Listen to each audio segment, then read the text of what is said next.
What's up, YouTube? Welcome back to Celio's Network. A brand new Luxray card was revealed in Japan for their Sword and Shield 12 set, and this will be in our Sword and Shield Silver Tempest set, which is the last set of the Sword and Shield block for the trading card game. Now, this Luxray looks like it should be pretty playable. It's also very similar to an older card that we had that was playable, and I also think that it's evident of some of the design shifts that I've been speculating about within the TCG. So we're going to talk about that today alongside the reveal and the translation of this brand new Luxray. Before we get into that, shout out to all of my sponsors. You could check out the links and the coupon codes and more in the description down below. As well, in the description, you can join my Discord. We have a community of over 1,000 Pokemon TCG players and collectors and fans in the Discord. And a lot of people in there are really helpful. I see people daily getting their questions answered and getting help with decks and trading cards. So I'm very happy to be able to have that community there in the Discord. So join if you are interested in that. And don't forget to subscribe to this channel for daily Pokemon TCG content. So this new Luxray, of course, we're going to shout out the wonderful Twan Lay on Twitter here for translating it. This Luxray has the ability Explosive Start. If this Pokemon is in your hand when you are setting up to play, you may put it face down as your active Pokemon. This is massive because Luxray is a Stage 2 Pokemon, which typically means that what's the first form of Luxray? Shinx? Yeah, it's Shinx. Which means Shinx would typically have to be on the board for one turn, and then evolve into Luxio, and then wait one more turn, and then evolve into Luxray. But due to this ability, if it's in your hand, in your starting 7 cards, you can play it down into the active position.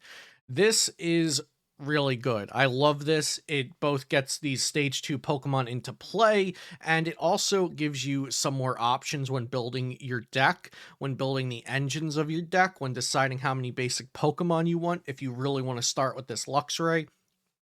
And we'll touch on that more. But going on to its attack, Seeking Fangs, not Seeking Fangs, Seeking Fangs, Seeking, Seeking, like Goldeen. For a colorless energy, it does 50 damage. Search your deck for up to 2 trainer cards and put them into your hand. Now, this might not seem that good right this second because Marnie is rampantly played in the standard format. But Marnie is a D block card, which will be rotating very early 2023. I'd guess rotation happens in February or March, and Marnie will be rotated out unless there is a reprint I don't know about or another reprint coming that we don't know about yet with a new set block on it. But as far as I know, Marnie will be gone when rotation happens, which will make Seeking Fangs better because you get these 2 trainer cards, and it's not item cards, it's trainer cards. That is very strong, and it does 50 damage.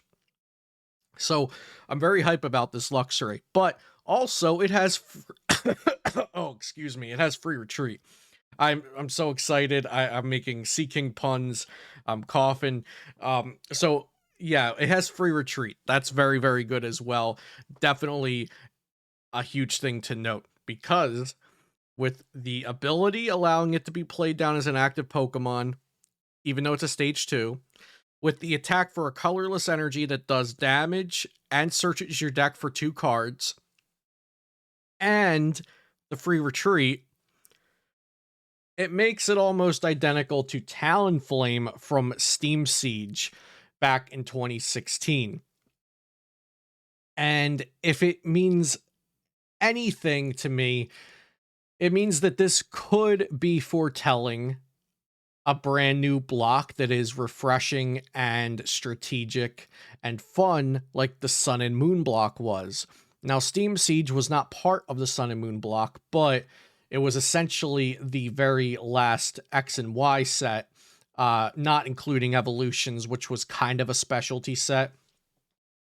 So Steam Siege was kind of the last X and Y set prior to Sun and Moon.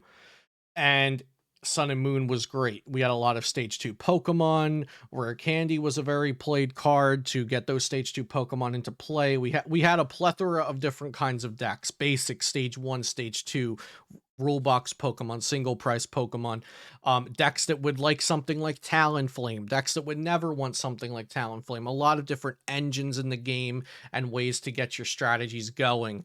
And then you'll see here, it was popularly played in the Greninja Break deck. So Luxray, just like Talonflame, is not a card that I think will just go into every kind of deck. And that's what's so great about it.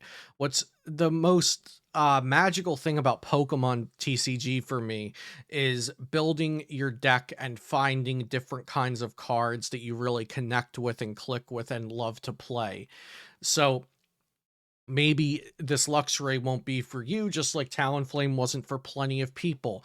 And that's okay. I think Luxray will be able to find a deck or two that maybe it can work with. And there will be a lot of things to experiment with this Luxray. So maybe even Luxray won't be great right off the bat, but I think it's a card that we will see in a meta deck at some point, which makes me very excited for it. And that design shift that I'm talking about, this is the last set before Scarlet and Violet, and it looks like they are making a conscious effort to bring evolution back into the game with Scarlet and Violet and bring comeback mechanics like they've talked about in that trailer into Scarlet and Violet TCG.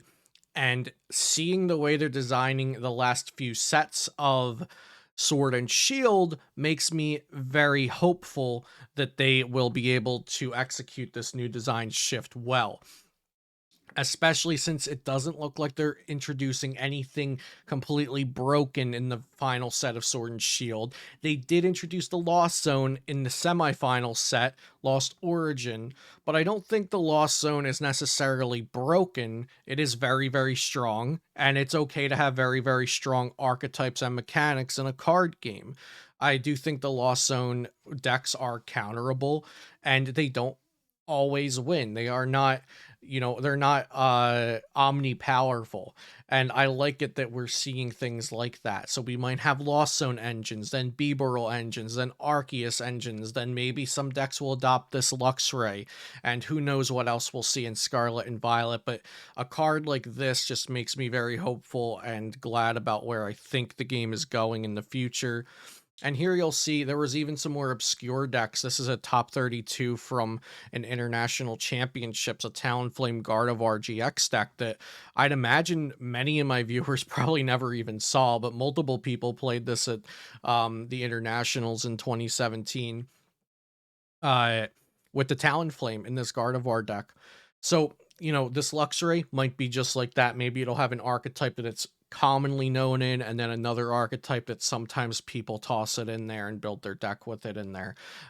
So very excited to see what Luxray means for the future, and what I think it means. So I might just be high on copium here, but I think that Luxray will be a playable card, and seeing cards like this revealed and designed is very excited for an old head like myself that has seen just about every iteration of the Pokemon trading card game at this point. I've played in most formats and most eras of the Pokemon trading card game, regardless if it was casual or competitive or somewhere in between. So I'm very excited about this Luxray and the cards surrounding it and the potential design shift that surrounds it. So let me know what you all think in the comments down below, and be sure to subscribe to the channel for daily Pokemon TCG content. Thanks for watching, and I'll see you next time here on Celio's Network.